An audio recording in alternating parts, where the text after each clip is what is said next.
I think that I think that spray drones, and I'll talk about these more specifically. I think spray drones have been sold as the tile plow of the sky. Anybody can do it. That's how Solmax came out with their tile plow for a long time. Yeah. Anybody can do it. Yep. Right?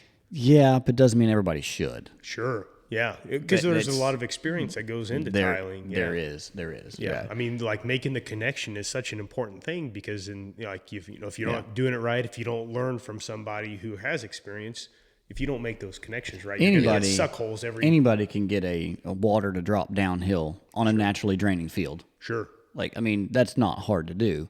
Yeah. But where the water should flow, how it should get into those pipes and stuff like that, there's a whole different thing. And that's kind of the technical side that no one thinks about, similar to drones. There's a lot of technical in the background that no one thinks about. A lot of planning that goes into it. A lot of planning. Yep. Yeah. A lot of planning. Man, there's logistics like crazy that happen well before anybody shows up at the field. Oh, sure, yeah. And long after, even long after. I mean. Yeah. Yep. So, and it's recurring. You're recording. I mean, a lot of people, I know, they do not record the flight logs and turn that stuff in. I mean, Sure. You're required to. Every month. I mean, people don't know that. People don't do that. Oh yeah. Nobody cares, right? Until somebody enforces it. Yep. Yeah.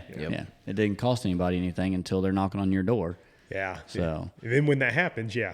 Yeah. Then it's and ignorance is not an excuse. I mean. Yeah.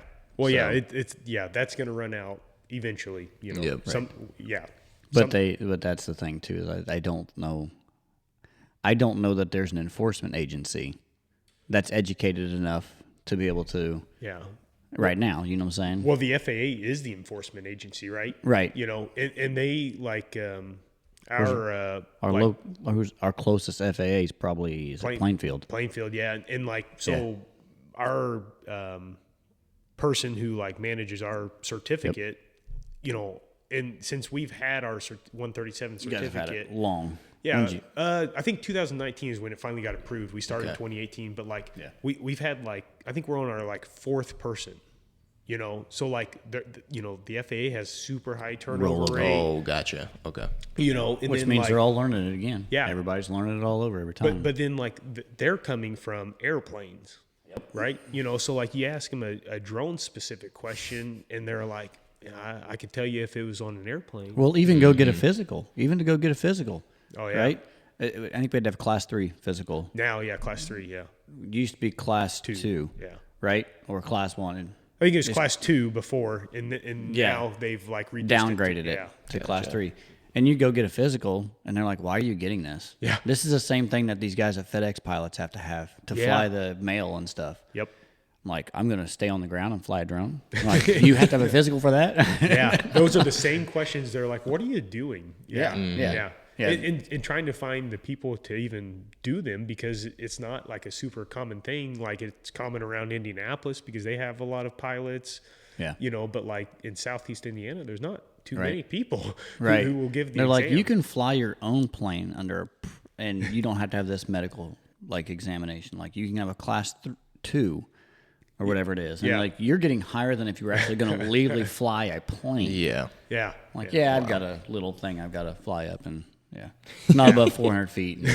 But that's an example of the FAA making improvements. So they downgraded the physical that's required because they understood that that's a little ridiculous. Yeah. Right. So it's exciting. Where do you think that since we're on this topic and stuff, but where do you think that it's going to go? Oh gosh, yeah. That is as far as, and maybe I can paraphrase that down in two sides. Do you think that you're going to continue to see the number of people? I think everybody's going to a hobby drone. They're sure that'll stay. Income producing stuff, right? Where do you think you see that going? Yeah, I mean, I feel like that's challenging because you're trying to dip into the future and stuff. I would think I a little bit where the FAA rules go. If they're still very challenging and stuff, I think it would stay with businesses like you or co-ops and stuff who are managing these drone operations. Mm-hmm. If they come out and they super lax them, then, maybe you see like more like farm level drones happening. But again, like, you kind of wonder where the industry is going, like, because like since 2018, when we first got our first spray drone, like the entire business is getting bigger and more efficient, bigger. Well, at some point you're back to an airplane, right? Right. Yep. Yep. So like, Right. where does industry cut it off? I know now they're like, swarming is a capability and stuff. And like that's, you're picking up efficiencies, but like, if they keep getting larger, then is there going to be like more regulations over those larger drones? And then, if those larger drones are the only ones that are efficient, then, it goes back to like companies like you who has like structure, like is your job to take care of like, the regulations and everything that go with the licensing. Yep. Legally. Yeah. Because like, it's just like, if you're just a farmer, I mean, you already have, you got to market grain, you got to like figure out your fertility. I mean, you have a full plate already. The people you have allotted, your manpower hours are already slotted somewhere. Yeah. And I've already got growers that ask me, well, if I buy a drone and stuff, I could just spray my own. I'm like, that's great. That is wonderful. Yeah. But do you have logistically the time, knowledge, or anything like that you're going to want to do this with? I'm like, the numbers may make sense to you. Sure. But are you going to burn your people out? Because I think that's one of the biggest things people miss out on and don't think about, how much work actually goes into spraying. Oh, yeah. Go spray a couple days and it'll open your eyes. I mean, it's not just go out there and hit a button. Well, I mean, the co-ops, they already have a hard time keeping operators in the seats during fungicide seasons. Those guys are run ragged, overworked, underappreciated. They feel, I'm not saying they are. Sure. But everybody feels that at some point. We're like, I've got another 16-hour day. I've got another 16-hour day.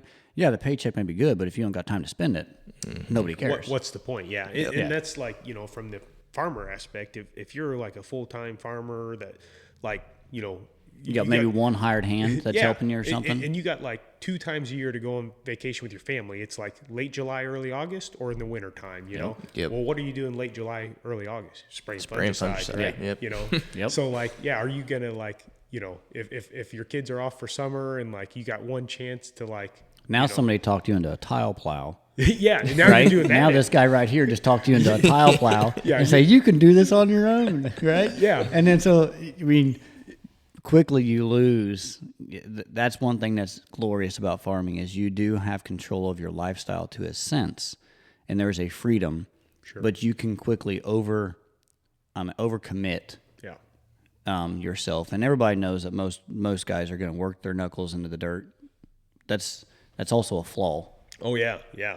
Well, then you get burnt out. You realize like, you're like on this treadmill of like, making like modest amounts for working crazy amounts, right? And eventually you like look at the factory worker, like this like industry job, and you're like, well, that looks a lot more. I can check in and check out. Yeah, and then I can have my hobbies on the side. Like, if you overextend yourself as a farmer, I can actually leave for 3 weeks a year and not worry about. Like, I can literally just like nobody's going to talk to me. Check out, done. Yeah, I don't have to worry about what the market's doing. Yeah. It's interesting. I feel like it could go a couple ways as well. I don't know that regulations, because I think that once people enter, I think that the mass buying of them is as a fad. Oh, sure, yeah, I would say right that, now. Yeah. You know what I'm saying? I think everybody's kind of picking them up. Yeah. But I think that once they see the complexity of running them, the complexity of making them operate efficiently. Yeah. That you're going to see a lot of these things just sitting on a shelf somewhere, and they're going to get outdated really quick. Yep. Well, that's like, on like Facebook Marketplace, you can find like T30s everywhere. Yeah. It's like, well, we had to upgrade to a T40 to be more efficient. I was like, well, if you couldn't be efficient with your T30, like maybe the T40 is more efficient, but like you probably should have figured out how to be efficient with your T30. Yep. Because like just buying a new drone. Are you sure it was the drone that was efficient? Yeah, exactly. And that's where the tools aspect comes into it. You got to know which one works for what scenario and whatnot. So that's and then if you try to play keep up on that stuff, I'll tell you what, like that. I mean, we own T30s and we own T40. Sure. and we've been down, a couple other brands and stuff like that, but you can't play keep up. You have to get that tool, and it has to cover enough acres to pay for itself, or you're going further behind. Yeah. Well, yeah, that's like, you talked about lending and stuff, like, an equipment loan's probably like 4 or 5 years, right? Well, is it going to, you got to make it work for 4 or 5 years. Then right. You can't just like, I would say you probably, the drones you would have purchased in 18, 19 and stuff like that, they're still operating. Yeah. The very first one, like, What was your first one? It was an MG1P. So it had 2.5 gallon like tank and stuff, and it was strictly kind of just for like demonstration. It had a fixed boom that was underneath it then. No, they had that option, but this one still had like the nozzles under the rotors. Gotcha. But and Purdue is gonna like start running into this. I was actually Mark Carter's an extension agent up by like the Davis Purdue Ag Center, and he's super into like the drones and stuff. And I was talking to him on the phone yesterday, and it's like, everybody's in Purdue, like they're catching up to the fad. So everybody's getting his drone. And it's like, what are we going to do with all these old ones? Because like we can't, as Purdue, like we can't just stick them on Facebook Marketplace and like here's like $1,000 of cash. Here's our drone, like So it's like, what are we doing with all these that if you just like keep trying to like keep up with this treadmill of drones, what are we doing with these old ones? And like maybe we, but you have to reach out to you're going to have to reach out to local ag programs and say, hey, we have some dated equipment, but it's still a baseline of where it starts. Yeah, and it's still like functional, right? And that's like the challenge with like the researchers are like. They want to do research, say, with like the T30 because you can switch nozzles, you have all these other things, but then they also want to do research with the T40 because they got to keep up. Yep. They got we got to try to keep up. The hard part about that is, and stuff that you guys probably run into, you don't put enough acres under them. I'm wondering, the longevity is still up in the air. We don't know the longevity of this equipment. We throw a lot of acres under them. I don't know that ours are going to last as long as what yours has since 18. Sure. So, you got that loan, like you were saying earlier, somebody that's taking something out and doesn't want to, you don't know whether the longevity of that thing is. That's what, I mean, most of the parts, an electric motor and stuff like that, but those are high RPM motors in a nasty environment when it's blowing around out there and stuff. And they're expensive motors to replace. Oh, yeah. Yeah. Oh, yeah. Yep. Yeah. And that's what, like, people, when I go maybe like do presentations or something, they always ask like, well, how long is it going to last? Is like, I personally have no idea because we're not using them in a commercial sense. Yeah. Because we're flying like plots. But like you guys would maybe have a better understanding, but you replace parts as you go. I mean, so to say, well, the drone's going to last. Yeah, physical frame probably is not going to rust out on it. Sure. Right? Yeah. You just have to be willing to keep the thing going. I mean, and you hope, okay, as batteries go, you're going to have to start, and batteries are not cheap. Yeah. Those things are pricey as ever. Yep. We're also in the new era too, where we don't actually know. No one has experience on how long it'll actually last just yet. Yeah. So I mean, you've been flying commercially for like this 2 years. Third year. Third year. Yep. Yeah. So like, hopefully it's lasted 3 years, right. But like you're hoping it's going to last 5. Yep. Right. But like we haven't made it that far. So we made that far. We may get 1,000 acres into one of these drones and it'd be like, I'm done. Yeah. And you're like, well, guess what? We found the limit on it. Yeah. Or what went wrong. Hopefully, which most of that stuff, they're pieces, components. I mean, and you just have to have an open mind. I mean, I'm sure you do majority of your own drone work if you still get into that. Sure. You just got to be mechanically and be like, okay, I understand what this does. I can fix this. You may be putting a complete board on it. You may be putting whatever it is. Well, I mean, and I'll say like the nice part of like the drones is like it all has a plug. Yeah. Right. So like you don't have to like solder wires and like Correct. know where to like. You're normally not going to a board level. Yeah. On replacing yeah. Like something. they've done a good job. My experience mostly with DJI, so I can't speak for Right. others, but like everything has a plug. Like this motor, Right. you can like undo some Allen screws. Now, it may be a very inconvenient place to do this. Like, Yes. the Allen screws are super tiny and Oh, yeah. terribly to get out. Yeah. we learned that. Yeah. So, but Well, that's like replacing a starter on a new tractor, right? Right. You got to like take apart the entire frame to Right. So Yeah. like you mean I got to pull the cab for this? yeah, it's like why didn't they just stick it under? Yeah. No, Yeah. Yeah. So that part's no different than, the rest of the ag industry. Yeah. They just make everything hard to work on. I do see, we get into a lot, doing this commercially. We get into, this guy's going to do it for $10 an acre, $12 an acre. I'm sorry. I can't do that. Yeah. I think you're going to see that stuff filter off. I think those type of people are going to figure out their actual operating costs and realize that they probably can't do it for that either. Yeah. And I think those are just going to kind of start to filter. You're going to see those popping up for sale and just be like, hey, I might as well sell this thing and sell it. It just continue to, Well, I think that's, that's like the capitalist market, right? There's a new industry and nobody's figured out. Everybody jumps in. Yeah. Everybody jumps in and everybody's like trying to undercut. Yeah. The price point is going to be figured out. You're exactly right. Yeah. And you guys have probably already figured that out because you've had enough experience. But every new person, like, if I can, do this for $2 cheaper, I can take all their business, run them out, and then I can raise my or even worse. I mean, worst case, they don't understand their operating costs and they think that they're forgetting to figure something, or they're over predicting acres per hour, acres a day, whatever it may be. I mean, regionally, my gosh, regionally changes so much on how you can produce. And stuff like that. So you really have to look regionally on what you have around you geographically and see, where am I going to be operating at, and stuff like that, because that changes so much. Well, and like, when you talk about like, needing like a visual observer or something, like you guys have a pretty good crew here that, probably you probably know everybody showing up to work, but like some of these people are like, I can pay like this high school kid summer. Like, it's like, well, like, are they going to show up to work? Like, how much money did you lose today because you only had one pilot because the other person didn't show up, or they're not experienced enough to mix the right chemicals? Right. I mean, there's that whole thing. And then you get there's like any place, you can go out and, you can bring in interns, you can bring in college guys, you can bring something like that they're excited, and you can run through all their chemical testing, all their pilot testing, all that type of stuff. Until you have experience doing it, you're never going to be able to produce the acres that someone else has. Oh, exactly. Yeah. And stuff like that. And then it's still, I mean, sometimes it's just a job for somebody. Sure. And you get into that a lot.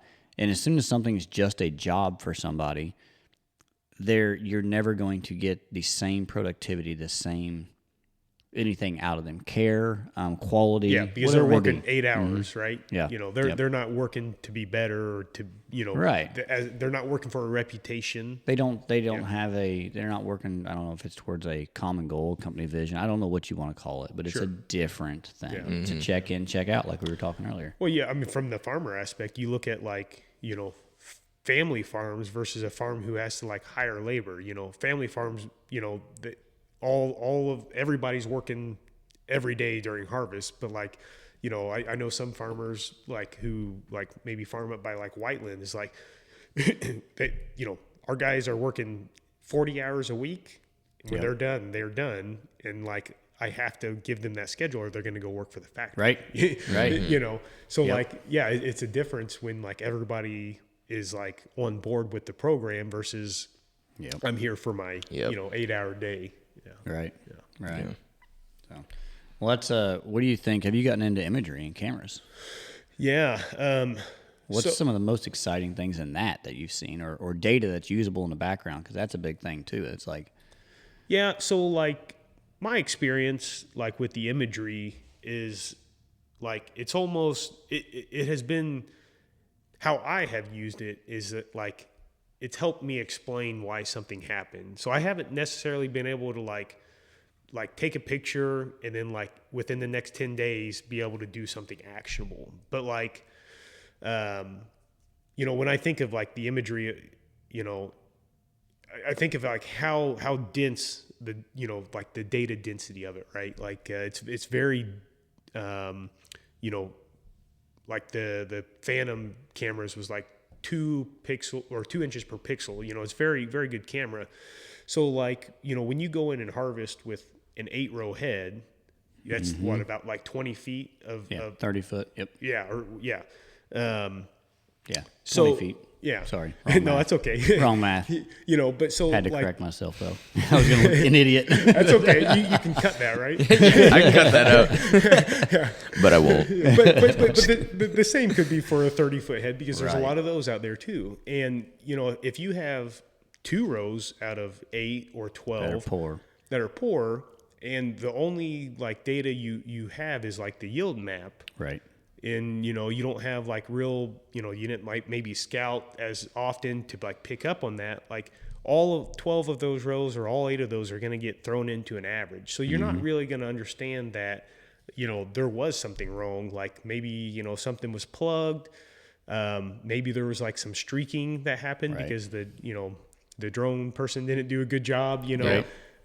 You know, if you don't pay attention, you don't notice those things, right? But like if you can take like images of a field at like strategic times throughout the year, like for me, like one of the most important times was like when the corn or soybeans were starting to senesce, because you would really pick up like what parts of the field were like really green and what parts died early. And then like you could like pick up like, oh man, what happened on those 2 rows or something? Right.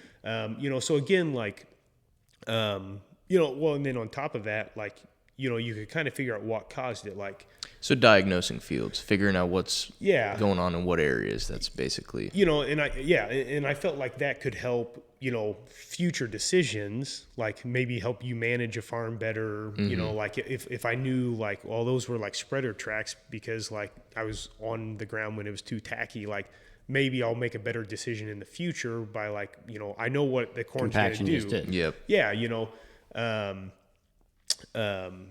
so like again, like you know, that's not something you can go out in the next 10 days and change that. But like, you know, I think it's a documentation of like, you know, the bad things you did. I think as technologies continue to merge around it, I think we get each technology is going to leapfrog in an industry and feed off of other stuff, right? Sure. So like these images and stuff like that we're talking about, yeah, we can get down and the pixels are amazing. And what you can identify from, you know, disease to insects to weeds, whatever it may be, right? We can come down and we can really identify and say, hey, this is where it's at. But like you said, until you can get a conglomerative report card of where that goes, but that's on the breakthrough. That's close to having an individual row mapped. And that is really cool because that's now going to ground truth anything from planters saying, man, I had a skip, going all the way through to this drone said this, and if I can overlay this image, you know, spatially sort this and overlay this, and well, it was there all season. I just didn't see it. Exactly. And now I know what to look for again or how to fix this. It was, you know, whatever it is. I think that technology is on the front edge of breaking through. That's going to validate and make more usefulness of these images, albeit thermal or be it whatever it is, you know. I think there's a lot of uses right now that are being like, well, let's go out there and see, and then we'll ground truth it. Still got, and I'm not saying that it'll ever get away from that, the ground truthing part of it, but I do think that we have to, put a lot more faith in the technology. Cameras are amazing things. You know, the AI, you know, anything like that. They are doing an amazing thing with, you know, the See and Spray technologies, with all of those. I'd love to be able to figure out a way to get that into some drones. Oh yeah. You know, and just spot application. That would be. Well, I think there are companies working on that See and Spray technology for drones. Mm-hmm. You know? We work with Carbon Bee, and they had done something. They're doing that. The problem is, if depending on what you're trying to apply, and stuff like that, and say, okay, what are you going to see and squirt? Is it going to be a stream? Like, what are you going to do? How are you going to? Yep. Because that air mass, that movement, is going to directly affect what you're kind of doing, and it all depends on the crop, the all that too. I mean, high dollar, high value crops are totally different than what we geographically have. You know, our corn, soybean, wheat rotations. We get into a few specialties, but for the most part, this part of the world, you know, they're a very mass-produced product that is cheaper than a strawberry or a something like that. Well, and you know, we haven't ran into, like, people aren't walking their fields with hose right now, right? I mean, there's places in the South who are like walking cotton fields, and they are still walking corn, like commercial cornfields. You know, like if that dynamic gets added to our production system, then maybe that changes the dynamic of this like see and spray or, the spot spray, because now your weed control just got way more expensive. If you have to hire people, if you can even find reliable them. even. Like they show up, they say they're going to show up and they didn't show up or or something, whatever it is. I mean, absolutely. I mean, absolutely. I mean, detasseling, you used to have a bunch of kid crews out there. Well, they don't do that anymore. So who are we going to find to walk our fields to hoe out the Palmer Amaranth, right? Right. Right. Yeah. It's interesting to see where it goes, and I get excited. Circling all the way back to where you said it's hard to be to operate a business solely on something like that, though. It is. Yeah. Because you have to get outside of with what we do. We have to get outside of that 35-day window. Fungicide is generally applied in this area in a 35-day window. Sure. And you got to be able to get outside of that window. Yeah.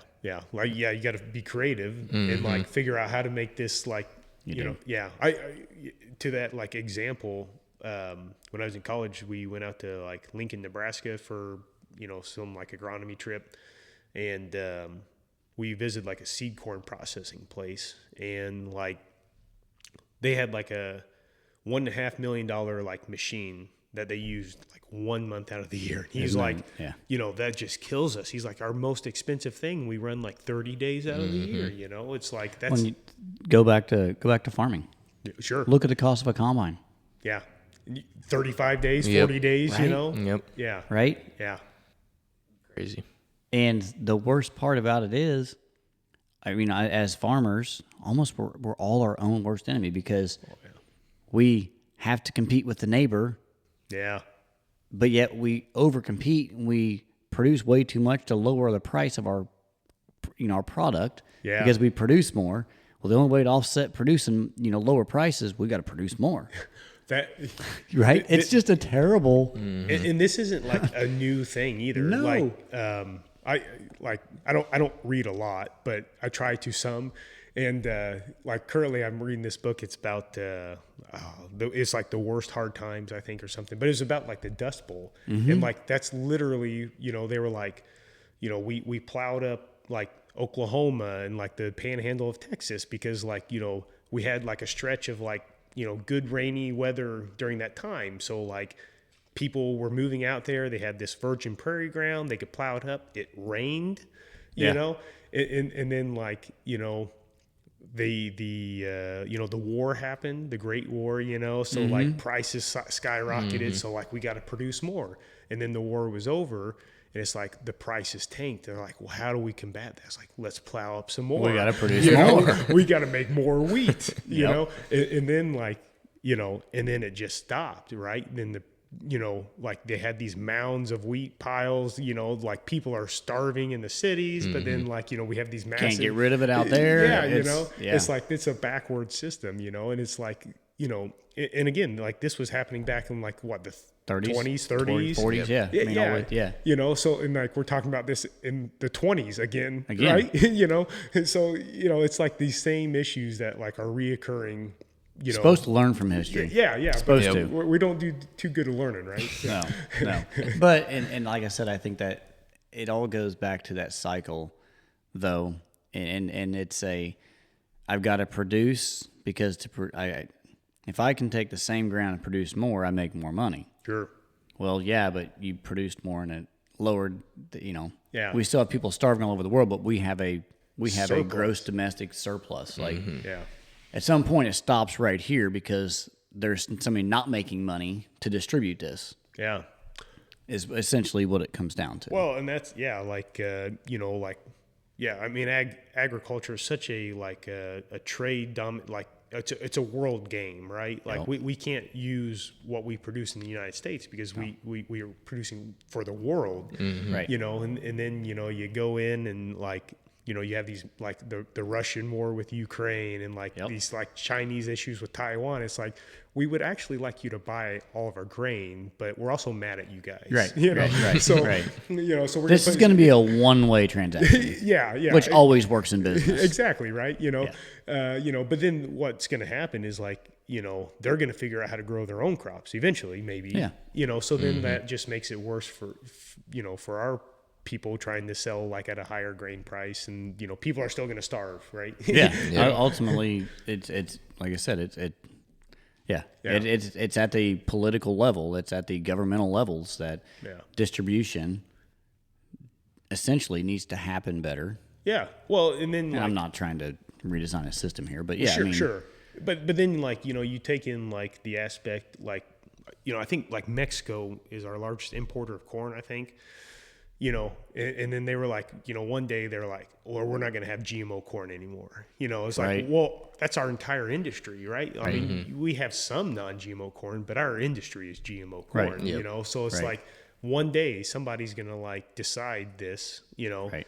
And then that's the same with like the herbicides we use. Like, if we learned anything from like recent politics is like one rogue judge can decide something. Yep. And like if somebody decides they don't want to use Roundup anymore, like they could cause like completely transition a complete market industry, everything completely flip it. Yeah. So, think about what that does to the research companies that have been now putting decades into trying to get something approved or coming to market or something like that. The amount of money that they have spent and put on the table and preemptively thinking this is where it's going to go. This is where we need to help lead this and take this. And then something like that happens. Well, that's, I mean, I think about like my time at Monsanto, like the amount of money and effort they were putting into like these dicamba soybeans, like this is it, man. Like we are going full steam ahead in dicamba. And it was a hit for like 2 years. And then like, it's like actually dicamba is still really drifting bad and we should move away from that. And, and here we visited, 2 years again, 3 years ago, something like that. I mean, they kind of tried to push it again. Yeah. Which I'm guessing they were trying to, I mean, they have to try to recoup some of their money. So they try it again. Mm-hmm. Oh, yeah. It's still up to moves, and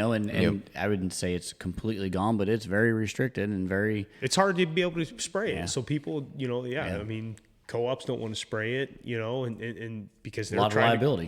Huge liability.